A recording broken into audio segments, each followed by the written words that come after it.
ছাত্রদল ready থাকো, বাংলাদেশ ছাত্রলীগের কিন্তু রেড জোনে পড়ে গেছো।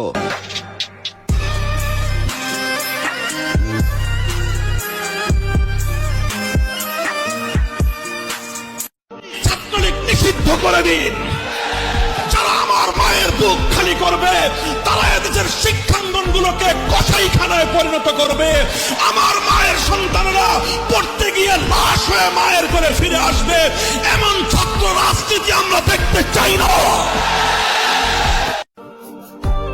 2013 সালের মহাজাগরণ, শাপলা চত্বরের অবিস্মরণীয় জাগরণ ছিল আল্লাহ নবীর ইজ্জতের হেফাজতের স্বার্থে। নবীর উপর যারা কটূক্তি করে, নবীর বিরুদ্ধে যারা কুৎসা করে, সেই কুলাঙ্গারদের বিরুদ্ধে সর্বোচ্চ শাস্তির বিধান মৃত্যুদণ্ডের আইন চাইতে গিয়ে আমরা শাপলা চত্বরে জড়ো হয়েছিলাম। আজও পর্যন্ত লক্ষ কোটি মুসলমানদের সেই প্রাণের দাবি আদায় হয় নাই। এখনো পর্যন্ত নবীর দুশমনদের বিরুদ্ধে কার্যকর কোনো পদক্ষেপ চোখে দেখা যায় না।